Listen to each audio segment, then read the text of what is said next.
Alright, let's sing books of the Bible and scripture songs. On the channel, ready, go! Genesis and Exodus, the first two books to sing.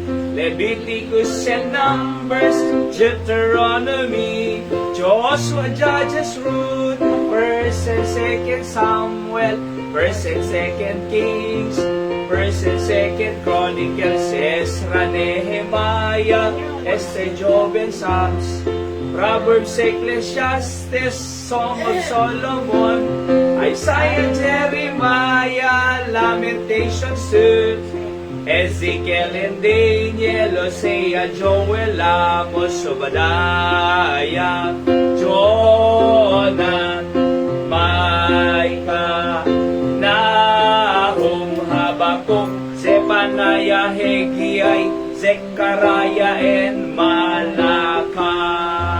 New Testament, Matthew, Mark, Luke, John, Acts, Romans, 1st and 2nd Corinthians, Galatians, Ephesians, Philippians, Colossians, 1st and 2nd Thessalonians, 1st Timothy, 2nd Timothy, Titus, Philemon, Hebrews, James, 1st Peter, 2nd Peter, 1st, 2nd, 3rd John, Jude, and Revelation. Psalm 118, 5, 6, 7, and 17. Go! I called upon the Lord in distress. The Lord answered me. I called upon the Lord in distress. The Lord answered me. It is better to trust in the Lord than to put confidence in men. It is better to trust in the Lord than to put confidence in men. The Lord is on my side, I will not fear. What can men do unto me? The Lord is on my side, I will not fear. What can men do unto me? It is better to trust in the Lord than to put confidence in men. It is better to trust in the Lord than to put confidence in men. Verse 17 now. I shall not die but live and declare the works of the Lord. I shall not die but live and declare the works of the Lord. It is better to trust in the Lord than to put confidence in men. It is better to trust in the Lord than to put confidence in men. I was glad when they said unto me, let us go into the house of the Lord. I was glad when they said unto me, let us go into the house of the Lord. Our feet shall stand within thy gates, O Jerusalem, our feet shall stand within thy gates. Our feet shall stand within thy gates, O Jerusalem, our feet shall stand within thy gates. Pray for the peace of Jerusalem, they shall prosper that love thee. Pray for the peace of Jerusalem, they shall prosper that love thee. Our feet shall stand within thy gates, O Jerusalem, our feet shall stand within thy gates. Our feet shall stand within thy gates, O Jerusalem, our feet shall stand within thy gates. Because of the house of the Lord our God, I will seek thy good. Because of the house of the Lord our God. I will seek thy good. Our feet shall stand within thy gates, O Jerusalem. Our feet shall stand within thy gates. Our feet shall stand within thy gates, O Jerusalem. Our feet shall stand within thy gates. This book, Joshua 1:8.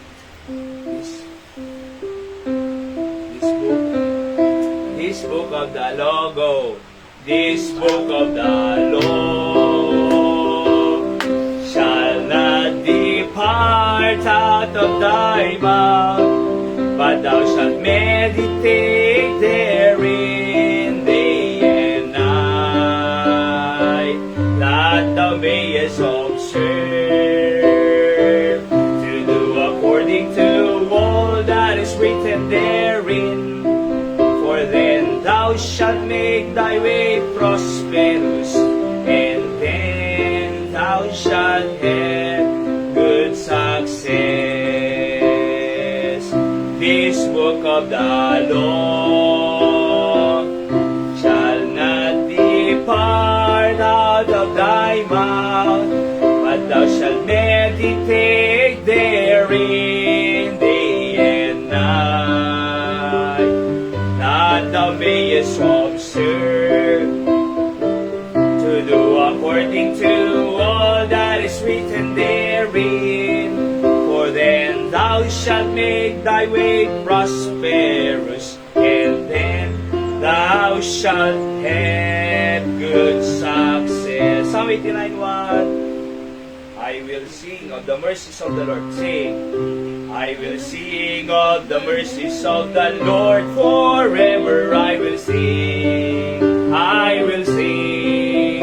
I will sing of the mercies of the Lord forever. I will sing of the mercies of the Lord. With my mouth will I make known thy faithfulness, thy faithfulness. With my mouth will I make known thy faithfulness to all generations. I will sing of the mercies of the Lord forever. I will sing of the mercies of the Lord. Once more. I will sing of the mercies of the Lord forever. I will sing. I will sing. I will sing of the mercies of the Lord forever. I will sing of the mercies of the Lord. With my mouth will I make known thy faithfulness, thy faithfulness.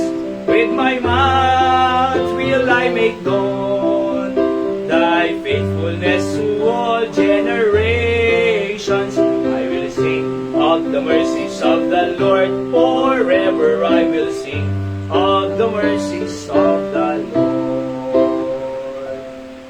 Apo Diyos, ang aming nga nailangitan, kay kirigiti nga sasaom, nga kinantami, scripture songs, bendisyon ang tiaramid nila taapo, ti prayer meeting ni, with midweek service, nagbaling kuma, nga blessing, di ati mensahe, nga mga gani, bendisyon ang digiti kausat ni, nga agbuibuya online, wherever they are, from different parts of our country and around the world. I pray that you also meet their spiritual needs and keep them strong in the faith, O God, in you. Bendisyon ang marod ti aming aramidon ni tatangal daw, at uray pa iti prayer meeting ni madamdama. Usaron na mo nga giwaragawag iti mensahem at nga malem apo ket maaramat na kami kadi apo Dios mightily and greatly. And deti ka hangko nga mensahe o Dios, mensahem si kakoma iti mapadayaw. In Jesus name I pray. Amen. Okay? So kantahan tayo man pwede ito special. Before I preach ka absat, let's sing It's All About Him. Hi, right, It's All About Him.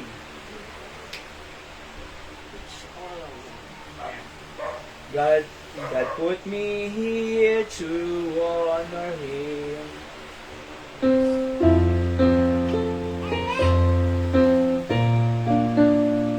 At ito yung kang kanta. Ito po mga kantang ito ay natutunan po namin nung pumunta po kami sa Baguio City. Kasama po namin si Pastor Albert, Mami Helen. Nung pumunta po kami doon sa Preacher's Delight Conference. At inaral ko po at kinuha namin, kinakanta rin po namin dito. Kahit yung mga kinanta natin kaninang scripture song, galing po doon sa Baguio nung pumunta po kami. And inulit-ulit lang po namin yung mga live hanggang sa nakuha yung tono, in-encode namin, kinakanta natin. Okay? It's all about Him. On the first stanza, go!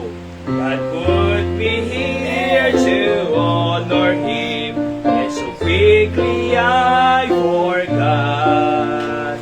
I sought great things for myself, when God said, seek them not.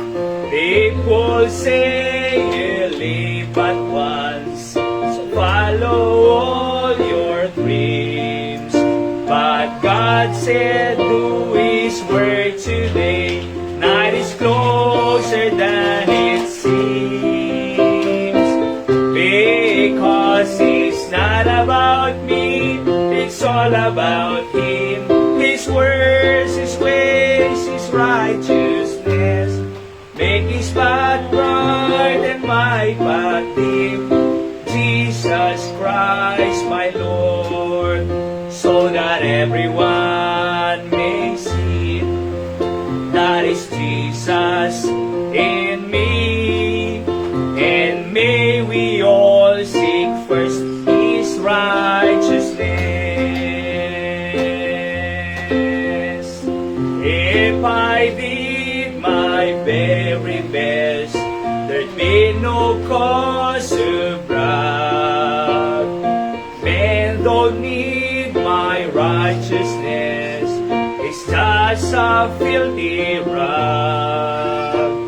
The only hope that this world has is Christ and Him alone. Let's all stand back and lift Him up and put Him on His throne. Because it's not about me, it's all about Him. His words, His ways, His righteousness make His path bright and my path dim.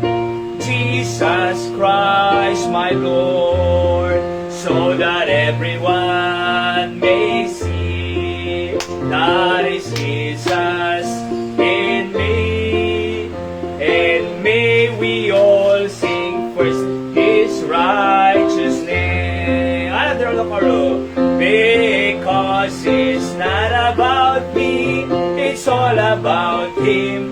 His words, His ways, His righteousness make His path bright and my path dim. Jesus Christ, my Lord, so that everyone may see that is Jesus in me. And may we all seek first His righteousness. Amen na. So nagpintas, kakabsat, di ba? Sabi diyan, it's not about me, it's about Jesus. It's about Jesus Christ. So the purpose of our life is not about us, it's about Jesus Christ. The purpose of our marriage is not about us, but it's about Jesus Christ, di ba? And everything ay ang araramidon tayo ti tao, ti ditirabaw ti daga, it should be connected to His glory and honor. Ngayon po, muli, salamat sa ating Panginoon. Nagkita-kita po muli tayo sa araw na ito upang magkaroon ng panalangin. At alam niyo po, bago po tayo makiusap sa Diyos, let God first talk to us. Di ba? Bago tayo kausapin natin ang Diyos muna ang kumausap sa atin. Paano tayo kinakausap ng Diyos? Salita ng Diyos. Di ba? Ito. Alam niyo po ba, ang Biblia ay the best-selling book in the world. Ang Biblia po ay hindi naluluma. Yung mga libro nila Einstein, di ba? ang libro nila, sino pa yung iba? Sina Thomas Jefferson, yung libro ng mga scientists at presidente, noon sikat. Pagkagagawa lang ngayon, sikat. Pero after 20 years, hindi na sikat. Pero ang Biblia, napakatagal na po nito. Di ba? 1,000 years ago. Ngayon, best-selling book. Sikat pa rin. At relevant pa rin. Lahat ng sinasabi dito, nangyayari sa ating paligid. At alam niyo po ba, sa Bible School, meron po kaming tinatawag doon yung study of the Bible, bibliology. Meron po yung canonization. At doon canonization na yan, ay yung measurement kung ano talaga ang salita ng Diyos ngayon, sapagkat maraming perversion, di ba? At isa po doon sa canonization ay tinatawag na yung acceptance at yung inspiration. Pag tayo po ay nakikinig ng salita ng Diyos, nabubuhayan po tayo. Di ba? Bakit? Buhay po eh. Sabi ng Bible dito sa Hebrews 4:12, my word, the word of God is quick and powerful, sharper, sharp, matulis than any two-edged sword, piercing even to the dividing asunder of soul and spirit, and of joints and marrow. Ano yung karugtong po doon?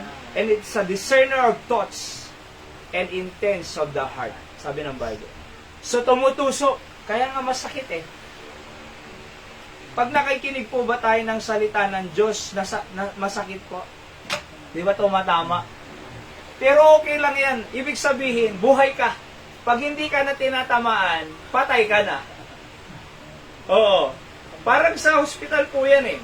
Pag nagpa-check up ka, tapos sabi ng doktor sa'yo, may diabetic ka.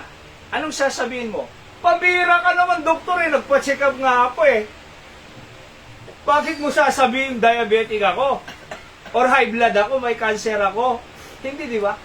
Pag sinabi ng doktor, diabetic ka or may cancer ka, tatanggapin mo eh. So anong gagawin ko po? Ito ang reseta para gumaling ka. Ganon din ang salita ng Diyos.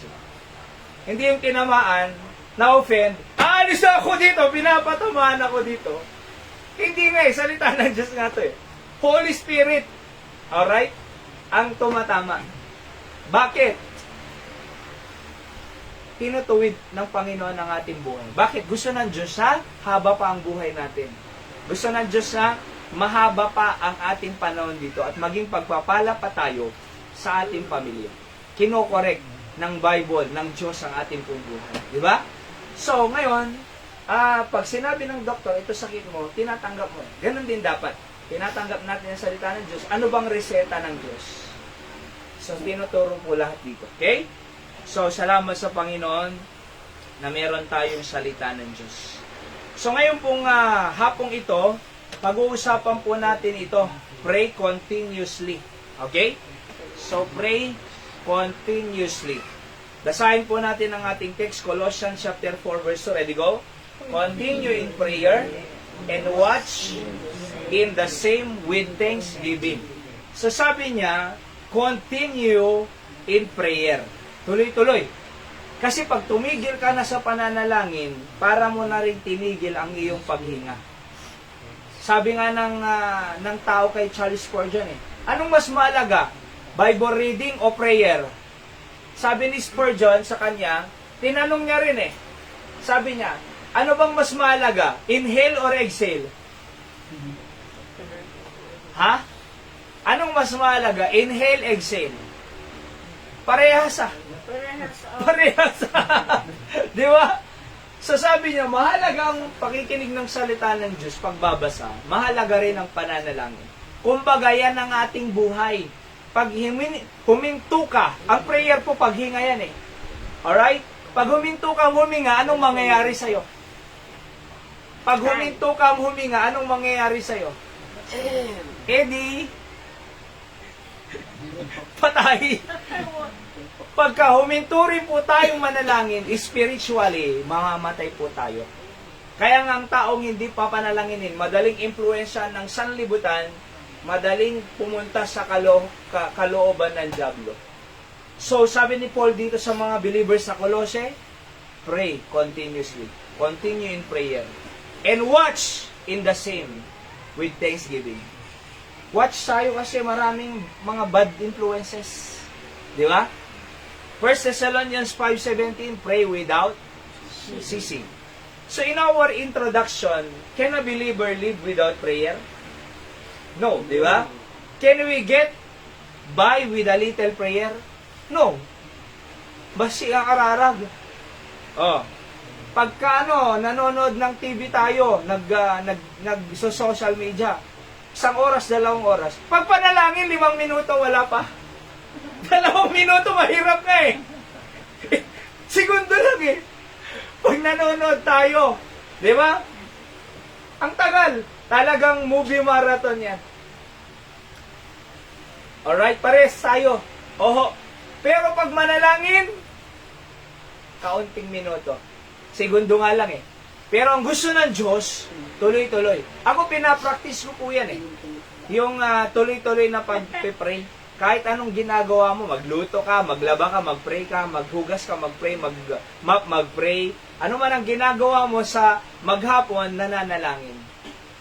So, can a believer prevail in life without prayer? Mananalo ka ba pag hindi ka nagpray? Can a believer accomplish something significant for the glory of God without prayer? Hindi. So in other words, mahalaga ang panalangin. Wala pong araw na hindi natin kailangan ng Diyos. Wala rin namang oras na hindi natin kailangan ng Diyos. Wala rin pong minuto na hindi natin kailangan ng Diyos. Wala rin pong segundo na hindi natin kailangan ng Diyos. Bawat araw, segundo, oras, minuto, at bawat week, bawat buwan, bawat taon, kailangan natin ng Diyos eh. At kung kailangan natin ng Diyos, kailangan mag-pray po tayo. Kaya nga po tayo nagpupunta dito every Webes. So sa mga nanonood po, may series of lesson po tayo eh, about why coming on Thursday prayer meeting. Nagtagal po yun, di ba? Na series of lesson natin, nandun pa tayo sa San Jose Naan. So siguro ipipreach ko po ulit yun. Ha? So bakit kailangan? Bakit? Kasi there is a certain faith to pray, place to pray. Kaya nga, the Bible says, my house shall be called the house of prayer. Kaya dahil may tinayo ang Diyos na house of prayer, pumunta tayo. Anong kwenta ng itinayo kung hindi naman pupuntahan? Eh hindi, dito na lang ako sa bahay, napapakinggan naman ako ng Diyos. Eh anong ang kwenta na may itinayo ang Diyos na house of prayer kung hindi naman pupuntahan?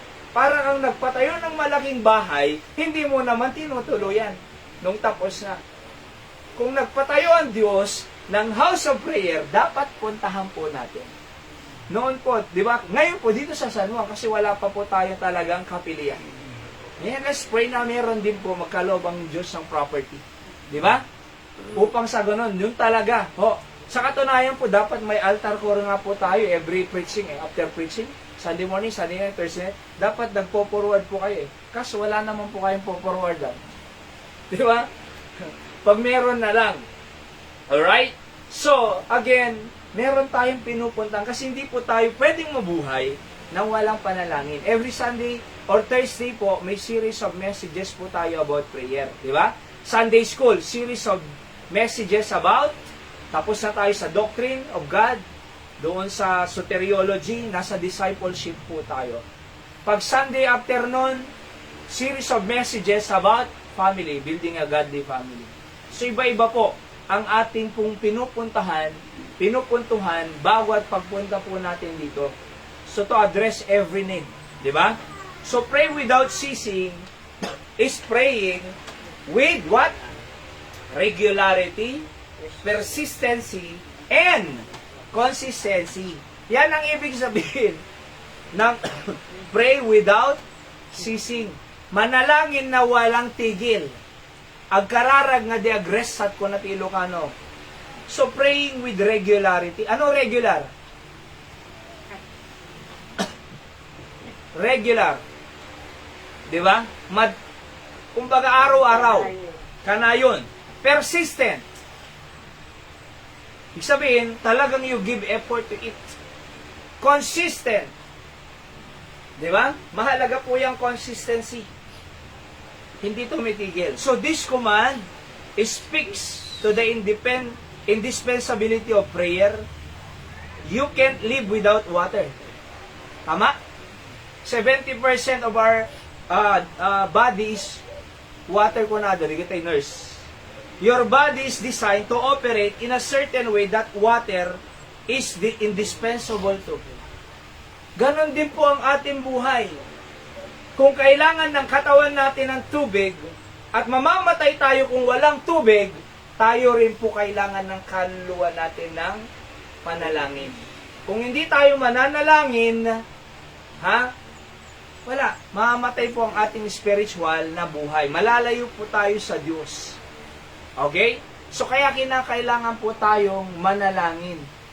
Alam niyo po, pagka naubusan ako ng tubig, nagmahal na po ang tubig. Nay, ang papada, 35 delivery, 30 pick up. Okay? So, pag nawalan tayo ng tubig, nagsasakada tayo. Di ba? Bakit? Kailangan natin ng tubig eh. Alam niyo po ba, kailangan din po natin ng panalangin. Pagka wala ka ng, kumbaga, lakas, wala ka ng tubig, magsakada ka. Ano yung Tagalog na magsakada? Tindan eh. Di ba? Magsalok. Oh. Why pray without ceasing? Number 1. It is a devotion. Di lahat po ito ha. It is a devotion. Sabi sa Romans 12:12, ready go? Rejoicing in hope, patient in tribulation, continuing instant in prayer. So ito po admonition ni Paul sa mga believers po dito sa Rome, no? Na ano?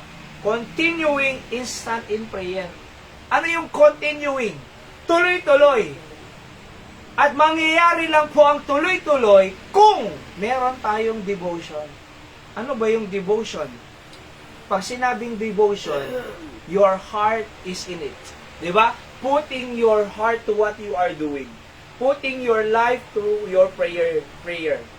In praying. Alright? So, devotion. Kasama po dyan yung puso mo. Mahirap pong manalangin na wala dyan ang puso mo. Parang estudyante. Mahirap na ma-enjoy niyang pag-aaral kung wala ang puso niya sa kanyang studies. Kung nabibigatan lang siya pumasok, wala yung puso niya sa ginagawa niya, wala. Titigil yan. So, napakahalaga po yung devotion. Prayer, basahin natin, go. Prayer is not necessarily a skill. It is a devotion. Some may be good talkers, but it takes devotion to be in a prayer warrior. So, kinakailangan po natin na hindi skill to, hindi paglakasan ng boses. Uray man pa'y napigsa boses na nga mangag karuba. Diba? Nuha ang mga anak ti Diyos, ang nasumbatan ti Diyos. Kahit malakas ang boses na, diba? Ang lakas-lakas, ama namin, sabi niya, hindi naman siya anak. Pwede mo bang tawaging ama namin, hindi namang anak? Di ba pinag-aralan natin kahapon, ye are of your father the devil. Paano lang magiging anak ng Diyos ang tao? Tatanggapin niya si Kristo, John 1:12. To them become the sons of God.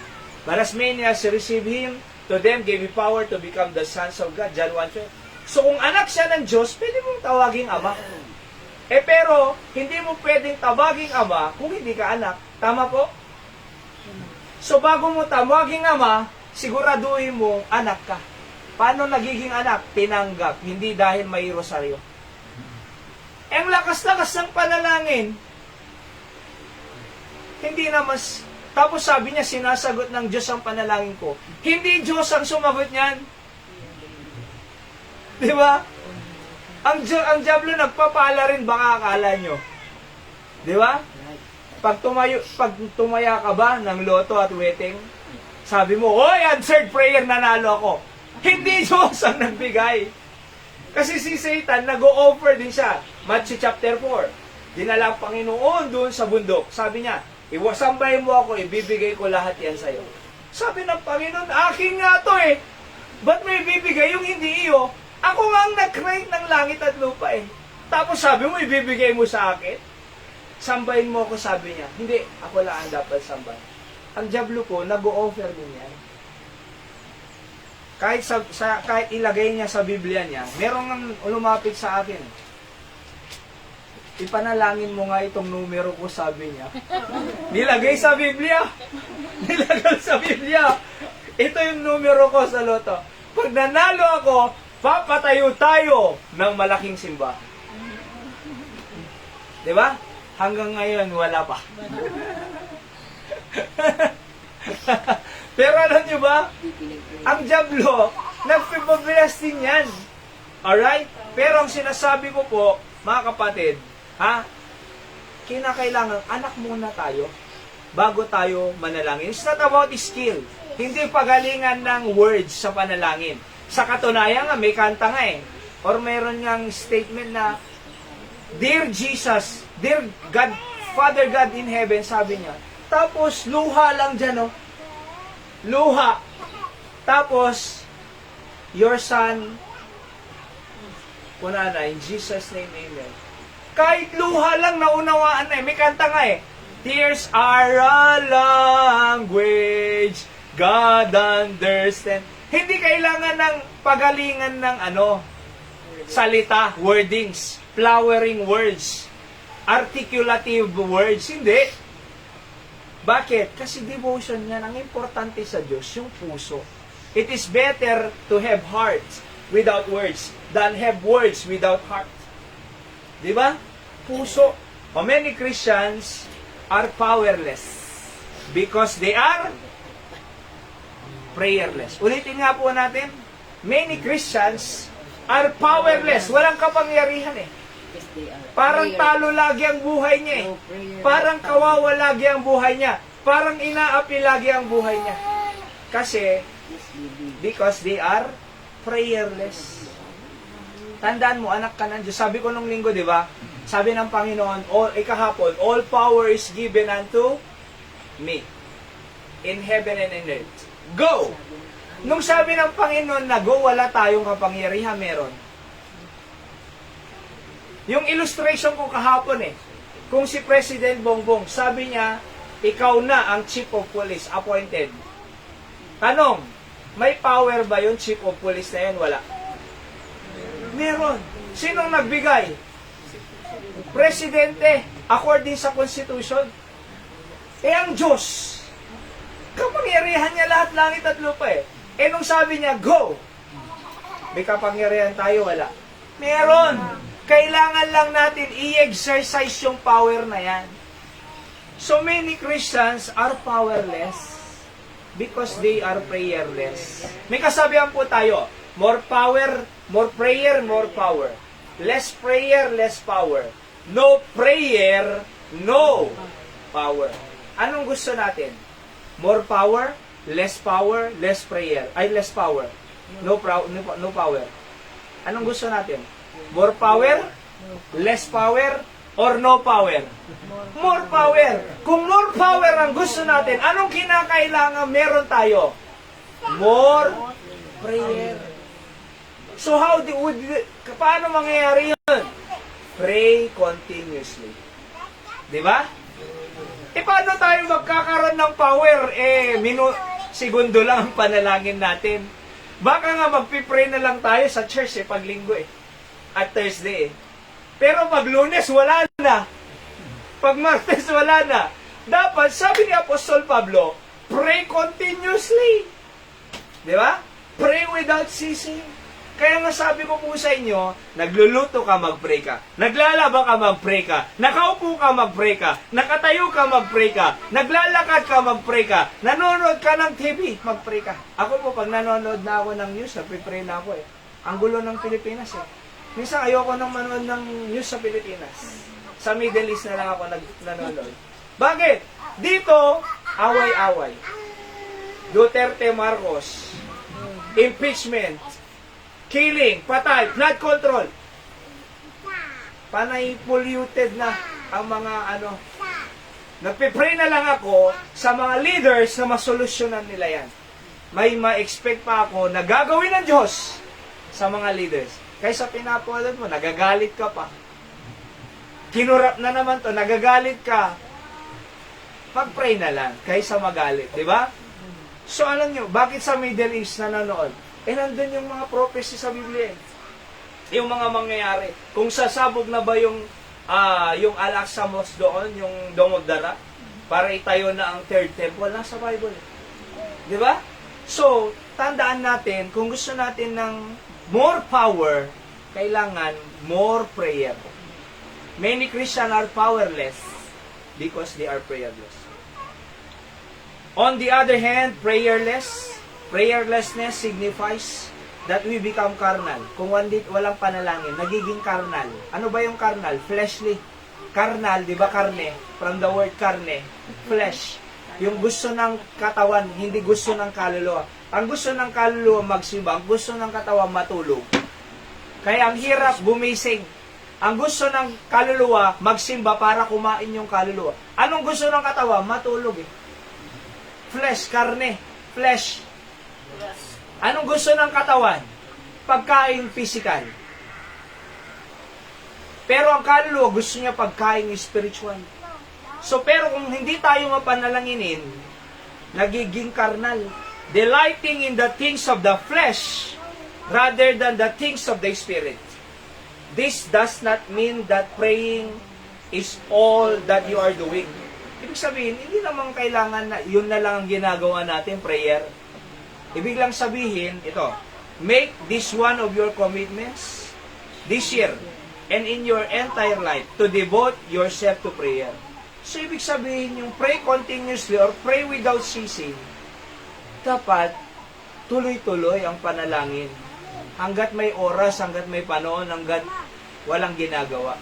Hindi kailangan na prayer maghapon, wala ka nang ginagawa. Hindi naman. Pwede ka nang mag-pray habang gumagawa. Habang naglalaba, pwede kang mag-pray. Habang nagluluto, pwede kang mag-pray. Di ba? Habang nasa CR na nagpipray pa ako eh. Di ba? So for example, tingnan niyo po ito, kailangan natin yung commitment. Commitment po sa prayer, devotion, yung puso natin nandun. Okay? For example, as parents, we are not devoted to our children. Alright? Or we are devoted to our children. It does not mean that we are with our children all the time. Bakit pag sabi mong devoted ako sa anak ko, lagi mo nang kasama? Hindi. Ang ibig sabihin, it means that our devotion to them affects our lives and that we give ourselves to them in different ways. So, hindi yung devotion na kasama mo lagi, kundi dapat we are affected for them. Yun ang ibig sabihin ng devotion or commitment. Sa panalangin po, hindi kailangan naman maghapon kang mag-pray. Ibig lang sabihin, nandun yung puso mo sa pagpipray. So again, ano yung number 1? It is devotion. Number 2, it is discipline of faith. Hindi lang po devotion, but discipline of faith. Why? Daniel 6:10, read. Now when Daniel knew that the writing was signed, he went into this house, and his windows being open in his chamber towards Jerusalem.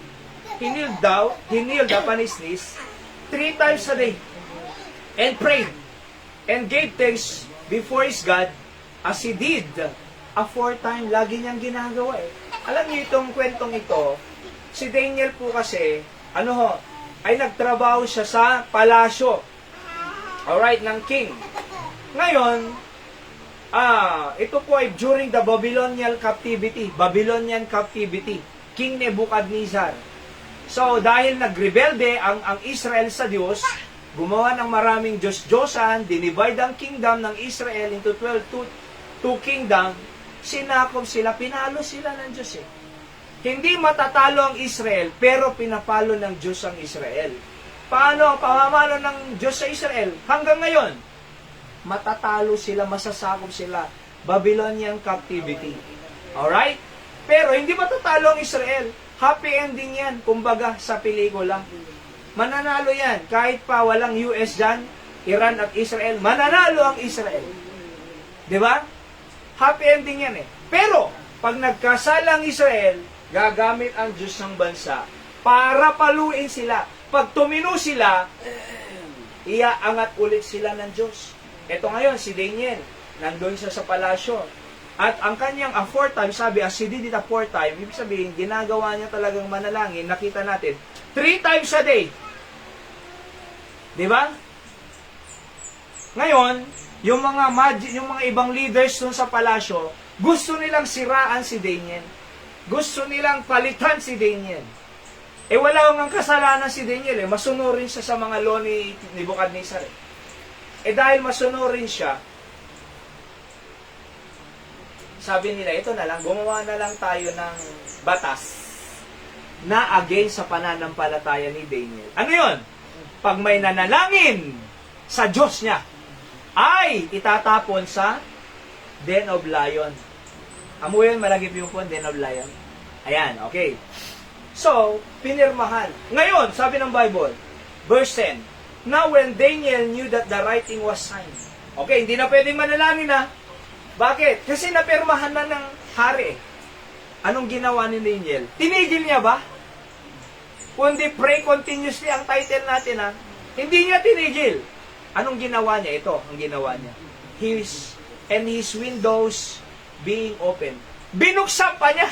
Sa katunayan, dapat kaisara niya na Kasi, pag nakita siya, itatapon siya sa Den of Lion. Kakainin ng lion, maaaring ganun, di ba? So, dapat i-close siya hindi. Sabi niya, ipapakita ko pa! Pinirmahan niyo yan? Ha? Pinipigilan niyo ako sa pananalangin, sa Diyos kong buhay? Ipapakita ko pa! Binuksan niya ang bintana.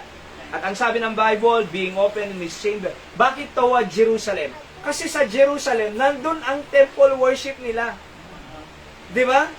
Andun yung templo. So toward Jerusalem, dun siya nagpipray. At alam niyo po, sa madaling kwento, nung nakita siya, hoy! Wala pang camera na Hindi. Di ba? Witness lang. Nakita namin, inireport sa hari, hoy, nag-pray si Daniel, na bawal mag-pray. Tinatawag ng hari, si Daniel, sabi niya, totoo ba na nanalangin ka? Opo, mahal na hari, boldly. Itapon si Daniel doon sa Den of Lion. Nung itinapon, syempre yung lion na gutom yan. Naghihintay talaga nang itatapon doon araw-araw para may makain.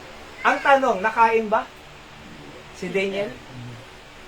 Nung tinapon siya doon, pinotrektahan siya ng Diyos.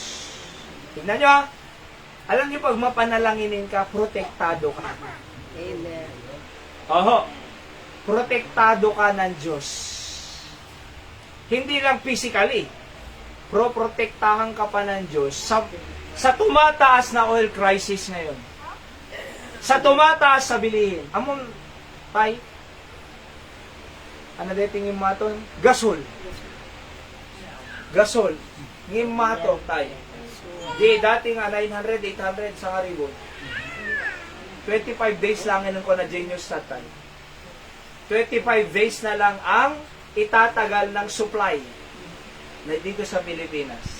So, nagpa-panic buying na ang tao. Tayo, panic lang Bakit? Wala naman tayong pang-buy Panic lang tayo Di ba? Yung iba, panic buying. Tayo, panic lang Hindi joke lang po. Okay, tumataas ang tawag dyan, gasol or LPG. LPG po Tapos, tumaas na ang, anong tawag dito, yung tubig. 35 na. 30. Pick up, 35 delivery. Tumaas na rin po ang kuryente. Nay, awan pa tsamo kada kuryente meron tan Ngimato. Oil, 100 plus tayo gasolina. Sabi, tatagal pa yan, di ba? Agdwa gasot pwedeta. Ning kaso lang. Ngumato amin. Tila di mo nga tong ni. Ay ba?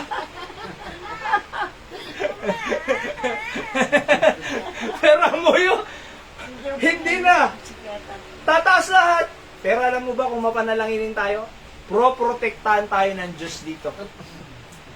Ang economy ng Diyos hindi bumabagsak. Ang economy ng tao bumabagsak. Ang economy ng gobyerno bumabagsak. Ang economy ng Diyos hindi bumabagsak. Kaya nga, pag nasa kalooban tayo ng Diyos, hindi tayo magkukulang. Di ba? Matuto lang tayong makontento kung anong meron. Kung gulay, di gulay. Di ba, Nay? Napanaging matang tatay na Emi sa luyon. Nagpagatang ni Hayo. Pikan kinami tatay na igupek siya, 10 pesos lang. Tayo, 10 pesos. Kam lang tibasing na karne-karne. Aya, sabaw. Basta importante, da sabaw na. Tapos, 15, tiko kamatis tayo. J. White Market, 15. Okay na yun! Di ba? Okay na yun eh. So, anumang klaseng crisis yan. Pero, di ba? Ang Diyos po, ang bahala na sa atin. So, mag-pray lang po tayo. Ho, hindi mo si niya, tinapon sa dinoblayan, prinotektahan ng Diyos. Protektado eh. Hindi kinain ng layon. Magkaibigan nga sila eh. Baka sinakyan niya pa yun eh. Tatanungin ko pag nasa langit ako. Kung sinakyan niya ba yung layon. Paano mo ba din yan na paamo yung layon? Ba't hindi ka kinagat? Gutom na gutom yun. I-interviewin ko po siya. Sa langit, balang araw. Hintay tumawin ni Gina. Hintay ito interview. Pero din ganyan yan eh. So, makikita po natin dito na hindi siya tumigil sa pananalangin. Huwag po tayong papaapektahan sa nangyayari. Alam niyo, pag napaapektahan po tayo sa nangyayari sa paligid, matatakot ka. Di ba yung message natin nung linggo ng umaga, crisis management. We shall not fear, we shall not fail, we shall not faint. That is should be our behavior in crisis. Di ba? We should not faint, we should not fear, we should not fail. Kasi pag naapektaran tayo, Allah, siya anong kanay, siyempre tao tayo lang. Allah, kasano dito yun? Allah, sasaro nung matin. Allah, nagadaw nung magasgas na lang, umato amin nun. Kasano tayo tupay? Kasano tayo tupay? Ang pakamatay ako, pum, nagpas. Diba? Pero mo yung, kaysa maisip natin yan, pinakamaganda, ay, we shall not fear. We shall not fail. We shall not fail. But we can pray. Diba? Pwede naman po tayong manalangin eh.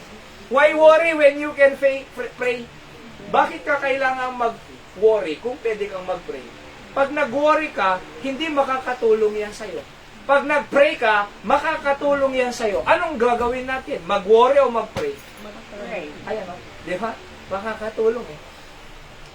After Daniel heard the new order, he went to his house and prayed 3 times a day as he had aforetime.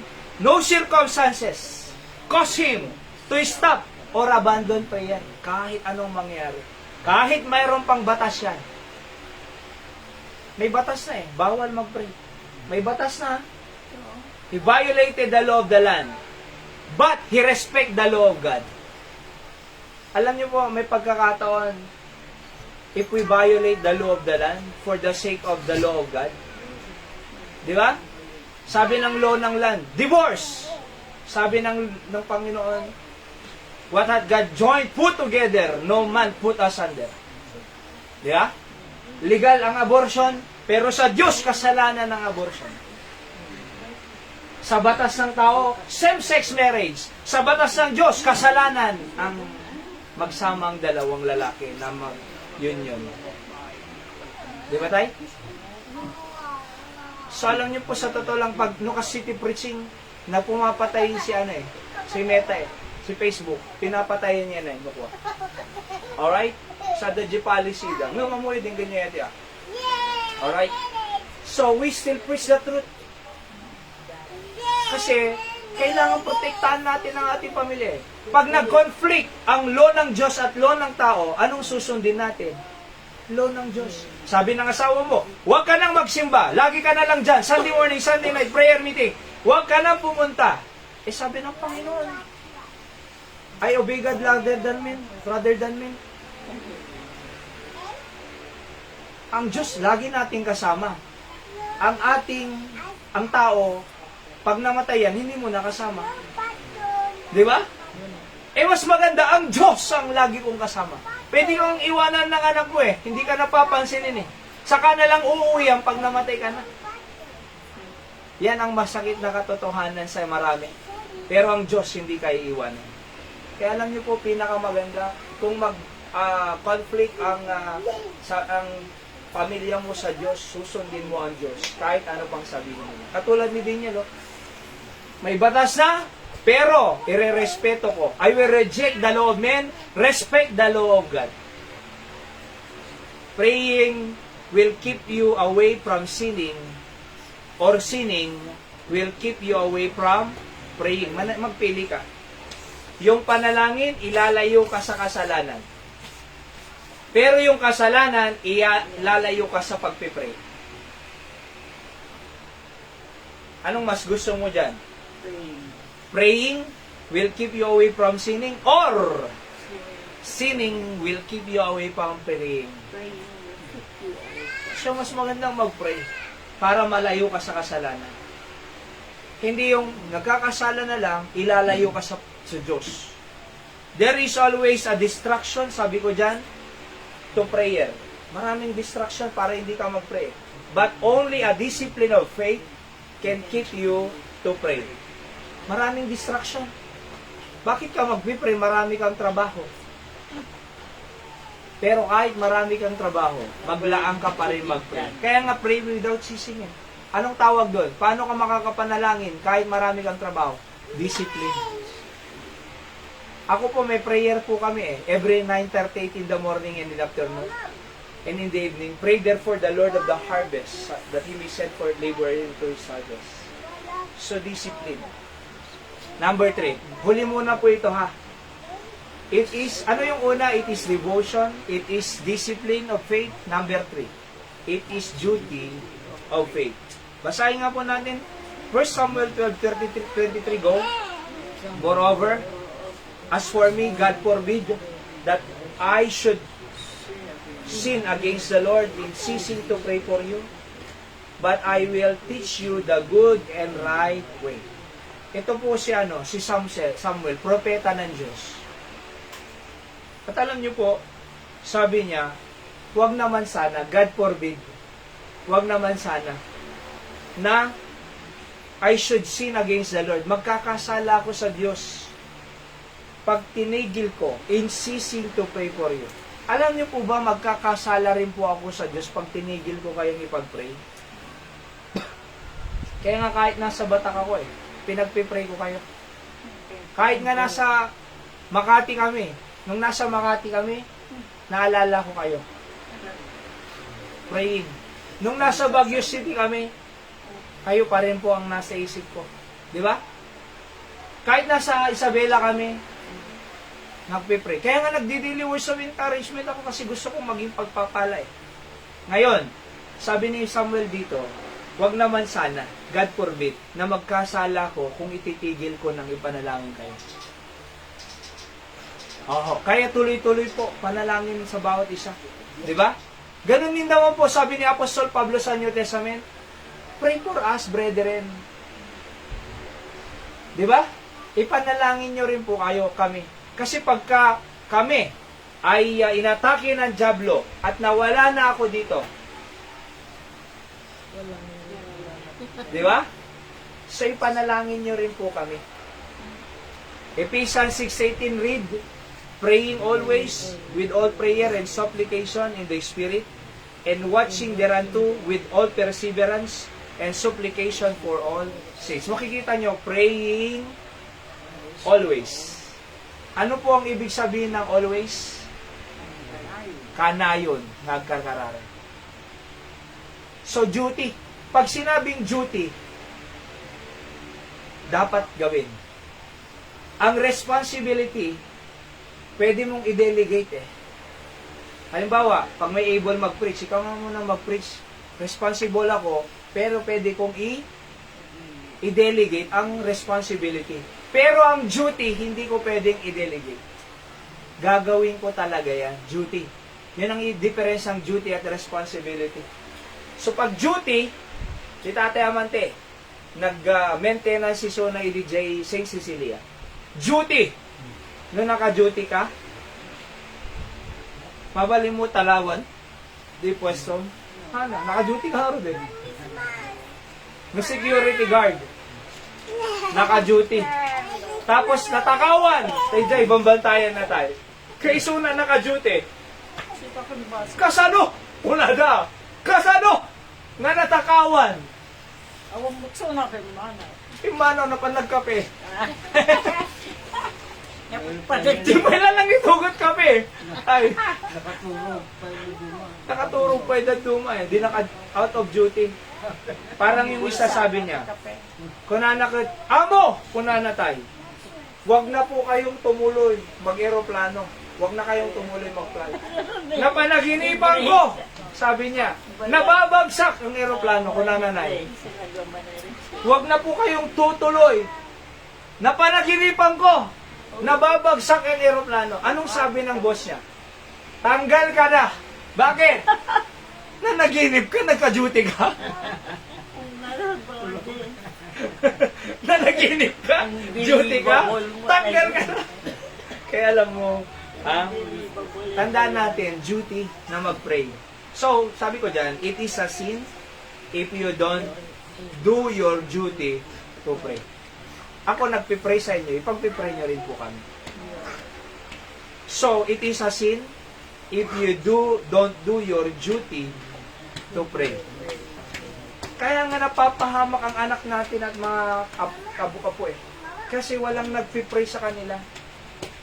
Alam niyo, dapat magpasalamat sila sa atin, yung anak, apo, asawa, na nagpipray tayo dito ng Miyerkules. Kaya nga pinagpipalang ating pamilya eh. Kaya nga pinipreserve ng Diyos ang ating pamilya eh. Kaya nga pinoprotektaan ng Diyos ang ating pong pamilya, apo, anak, kasi nagpipray tayo eh. Sabi ng Bible, tayo ay asin ng sanlibutan. Tayo ang ilaw ng sanlibutan.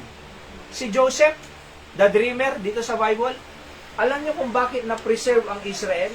Yung 12 tribes, tsaka kasama yung si tatay nila, si Jacob, nung taggutom doon sa Israel, sa Egypt, at si Joseph ang nagpasimula ng ng corn, pagtatanim, malagip yon. Kaya nga nabuhay ang mga tao dahil kay Joseph. So pinagpala ang kanyang pamilya dahil kay Joseph. Bakit? Si Joseph nasa kanya yung Diyos. Alam nyo, yung pagpupunta natin dito at nakikinig at sumusunod tayo sa Diyos, nasa atin ang Diyos. Ang Diyos ang magpro-protect, mag-preserve, at magbe-bless sa ating pamilya dahil sa atin. Ang tawag doon, derivative blessing. Nakikinabang sila, pinoprotektahan sila, hindi papatay hanggang ngayon, sapagkat faithful tayo sa Diyos. Diba? So, duty ko nakpaitoy will always drive you to pray. Duty eh. Wala tayong magagawa. So, ang challenge po ay make a prayer notebook. Ano yung prayer notebook? Ako may notebook po ako dyan eh. Nakalista lahat po ang pangalan nyo dun eh. Diba? Nakalista kay amin tayo. Kadadyan. Pati di tayo mag-support ito yung kandon. Nakalista lahat.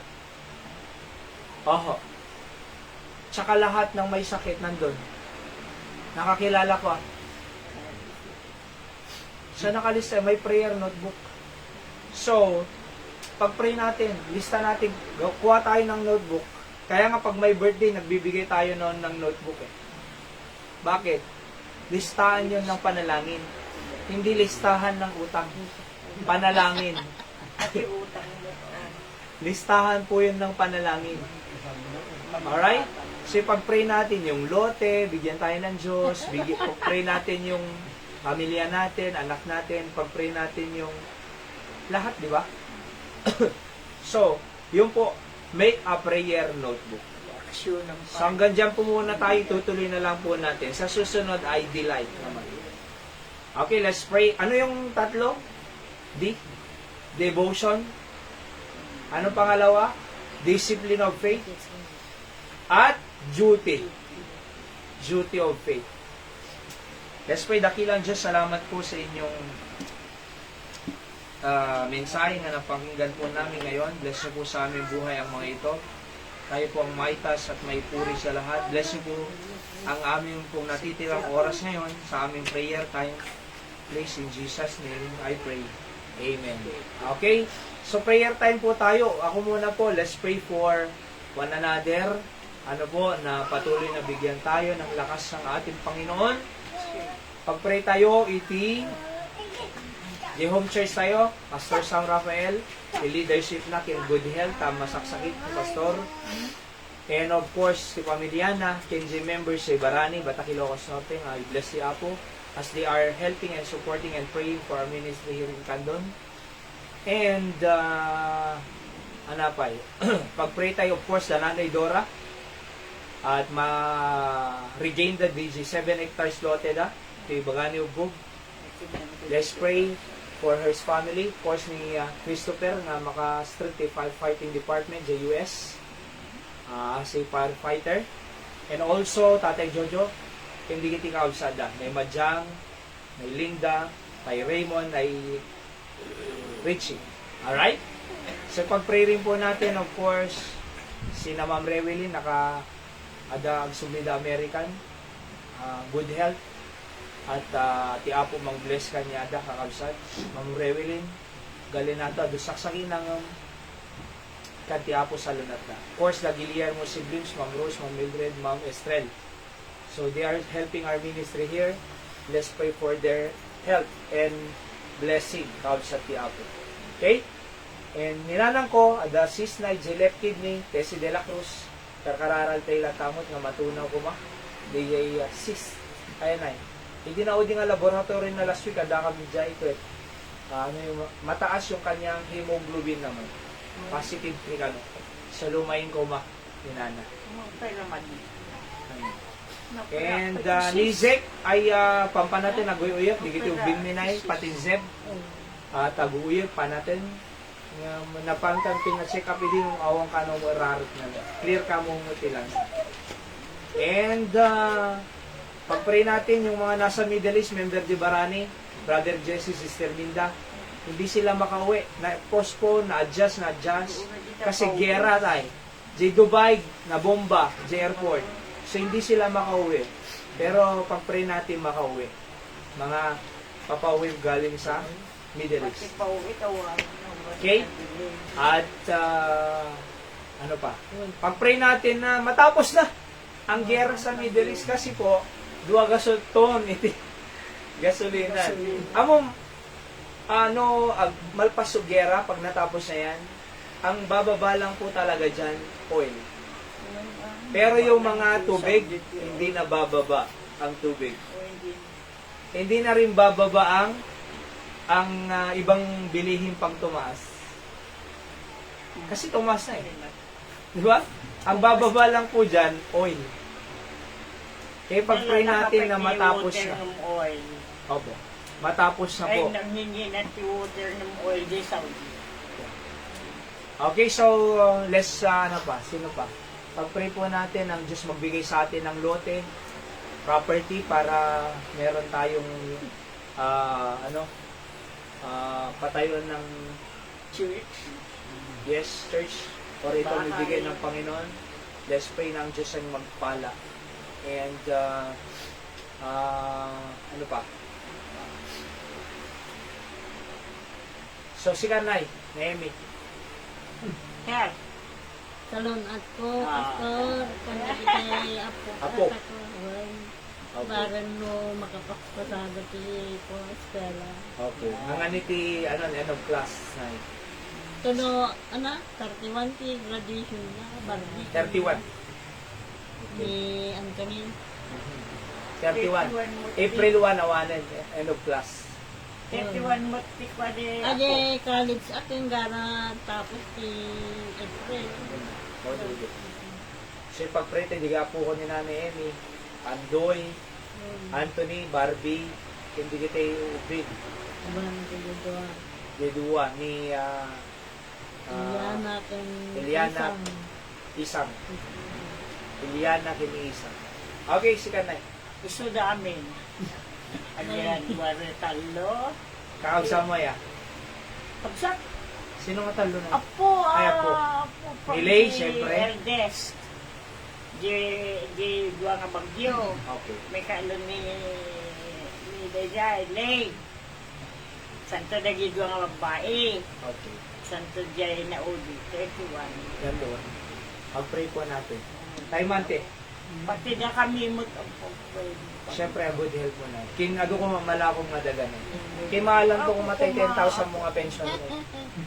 Ay, pension dito ay senior, 80 years old. Pag 80, 10,000. Pag 85, 10,000, another 10,000. Pag 90, another 10,000. Pag 95 na, another 10,000. Pag 100, 100,000. So, dapat goal mo 100,000 na. Sana. Okay, tayo mante. Maraming salamat sa Diyos kung naabot pa yun. Nakakuamot lang niya po matigan tao. Salunat lang. Maya. Okay. Pag-pray rin po natin yung ating pray. 7 last words, say 7 last saying on the cross, April 3. At sa umaga po yan, 8:30. Tapos sa hapon, church outing time mo. TJ Caterman, beach lot ni Nanay Daisy de Rosario. Yung pumunta nung anniversary. Di ba malagit yun ay? So yung kay Lata Jai, kung na private lot di ay, kita dati cottages na Jai, talo, 3 cottages. So pwedeng gamitin po na. At least sa dalang paglingungan tayo, compare namin the rapid up na ayaw ang paglingungan. So at least di Jai, ada paglingungan. Yun ang importante. So ito 2:30 tayo. 3 o'clock, ada tayo Jai, kape-kape. Ag early dinner tayo talata. Mangitugot kanto ti, ano din tayo? Mangga, siyempre. Ni manang Lorelai, agito gutak-tok puto, kunana. And, Nakuemik ka, Aramang. Aramang na. adarmang kunay. Adarmang ko. Katangam tami dyan, lako na pabita. Okay, Pastor, Daddy, Yan. prayer request. Pag-pray po natin yung boses niya kasi po, mahina, nawawala yung throat, sakit sa throat. Tsaka Parkinson's. Lumakay, bumakat ka tao ka.